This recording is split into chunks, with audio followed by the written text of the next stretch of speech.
All right, everybody, time to take a look at some exercises from Chapter 3. So as I go through these, make sure you understand them. Maybe if you want to print them out, work on them on your own, but you got to make sure you understand. And if you don't, make sure you ask questions so that you get everything straight. Okay? So let's take a look. All right, so this first one, let me turn my pen on here. Where are you, pen? There we go. We'll put the highlighter on. All right. So following transactions are for July activities of Bill's Extreme Bowling, which operates several bowling centers. If revenue is to be recognized in July, indicate the amount. If revenue is not to be recognized, explain why. Okay, so first one. They collected $12,000 for customers to be paid that the games played in July. So they collected the money, the games were played in July. Should they count that? Yeah, that counts as revenue. The games were done then, right? In the same month. So how about this one? Bill billed a customer $250 for a party held at the center on the last day of July. The bill's going to be paid in August. So here's the question. Did the money, did he earn the money in July? Did he provide the service in July? And the answer is, yes, he did. Okay. Now he's not going to get paid till August, but that's not what's at issue here. What's at issue is, did he earn it in July? All right. How about this one? They got some bowling leagues, and they're making advanced payments totaling $15,000 for the fall season that starts in September. Now, in this case, he's got the money, but did he earn it yet? Did they play the games yet? So here you go. No revenue is earned in July. They're going to earn the revenue when the service starts, when the bowling service is provided, when the games get played. Okay? So here they got the money ahead of time, but they didn't earn it yet. Okay? Now it says here, Bill received $1,000 from credit sales made to customers in the month of June. So now he's collecting money. He's collecting money that was earned before. Now this isn't revenue, this is cash, because he already counted this as revenue in June, right? So no revenue is earned in July, okay? The cash collections were in July, but the revenues were earned in June. So remember, we want to know when the revenues are earned, not when the cash is received, okay? All right, next one, now we're going to take a look, same thing here, but they want to know about expenses. And expenses in July. All right, so here it says pay $1,500 to plumbers for repairing a broken pipe in the restroom. Now, they tell you that, well, I guess that means it happened in July. So in that case, it is an expense in July. They weren't so clear that it was there. Following transactions, well, I guess they did. Said the following transactions are July activities. So I guess they did. Okay. Now, Bill paid $2,000 for June electricity and received a bill for $2,500 that has to be paid in August. So he paid for June in July. So is this an expense for July? No. Okay. The $2,500 was incurred for July. The $2,000 was an expense in June and not an expense in July. Okay. So in other words, the $2,000, that was from June, right? He paid it in July, but it matched up with June. Okay. And then here he paid money to employees for work in July. And yes, that is an expense. Okay. All right. Remember, it's always about matching up which period it goes in. Okay. All right. Now what they want, those revenues we looked at, they want to write them up as journal entries. Okay. So here, let me just put them up here and I'll walk you through them. Okay. This first one, we got cash. $12,000 and it's revenue, right? So cash is an asset, it's increasing. Service revenue, it's a revenue, it's increasing with the credit. So there's your debit, there's your credit. Remember to indent your credit, okay? Right, next one, accounts receivable, it's an asset. So over here, bill the customer $250. There's the $250, it's revenue. And it's revenue because they use the service. Now later on, what's going to happen later on, he's going to get the cash, there's the debit, And then he's going to credit accounts receivable to get rid of this account receivable right here. Okay? And then once somebody pays, the account receivable will be 0. All right? Now the next one, this is when they paid him the $1,500 for the league starting in September. Notice he has the cash here, but it's deferred revenue, a liability.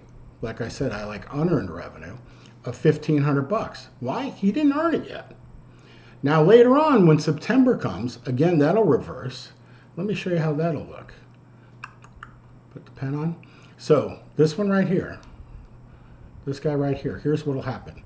In September, let's say they play all the games in September, what'll happen is, it'll go like this. It'll go deferred revenue. And let's say they used it all, $1,500. We're debiting that, okay? Because that's going to get rid of this guy right here. And then it's going to go revenue, $1,500. So what that means in English is we just converted our unearned revenue to earned revenue, okay? So that's how it happens. There he got the cash, but he didn't earn it yet, okay? Last item here, cash and accounts receivable, okay? So they got cash and their accounts receivable lowered. So they were getting paid for something they had already, so they were getting paid for something that was already revenue.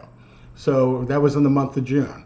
So during June, so let me just show you, during June, this would have been June, he would have had this journal entry.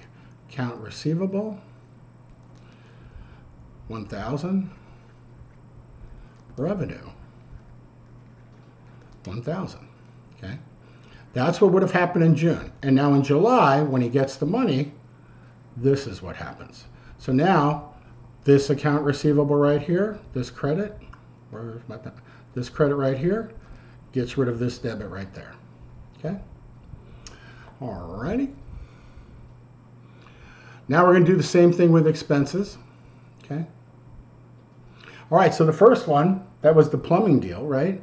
So in the plumbing deal, go back to the highlighter. Plumbing deal, we have repairs and maintenance, $1,500. That's an expense, and the expense is increasing. Cash is decreasing, okay? Remember, it's negative stockholders' equity because it's lowering net income.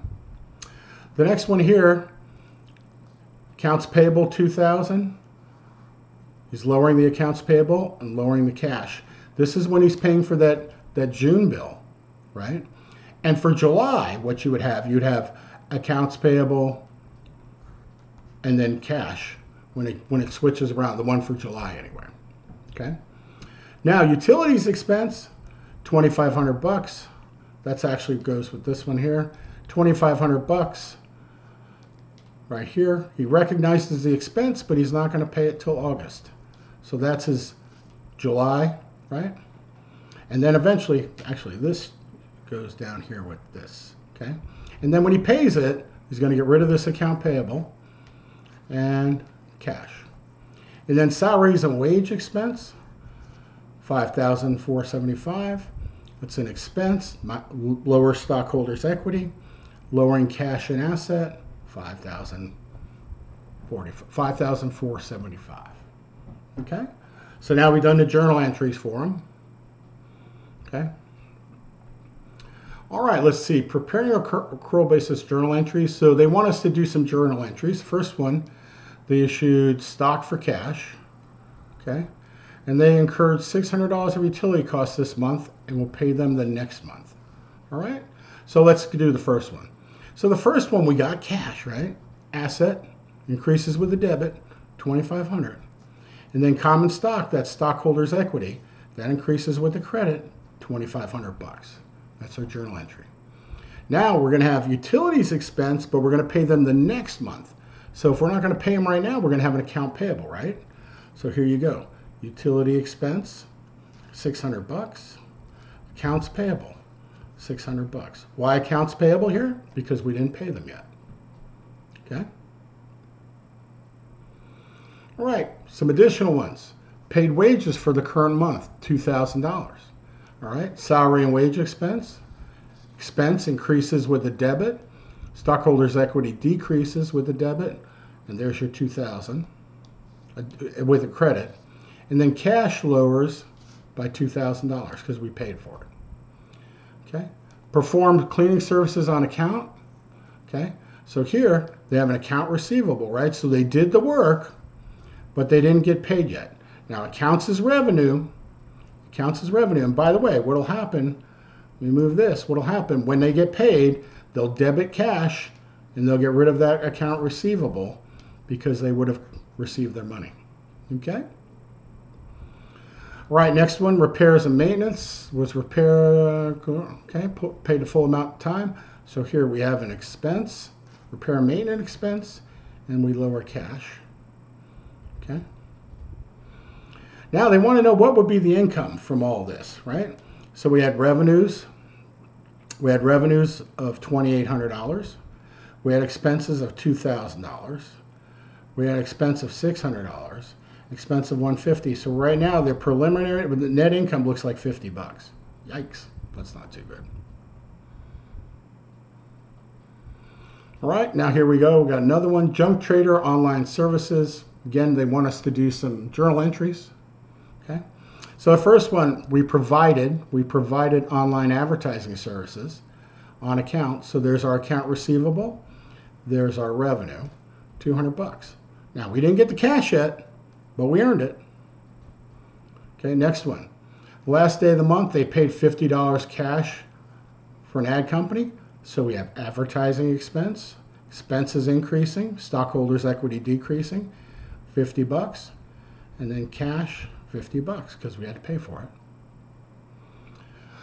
All right, received cash and membership fees for the month for new members. Okay, so cash, $200. Service revenue, $200. And notice they say for the month. So they didn't, now they were not paid for a whole year, so it's only for that month. Okay. Now they receive an electricity bill for $85, but they're going to pay it next month.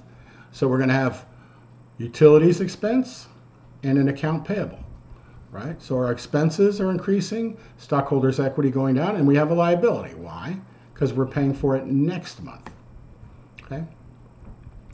Now they billed a customer $180 for helping them sell their junk. They expect to get paid by the end of next month.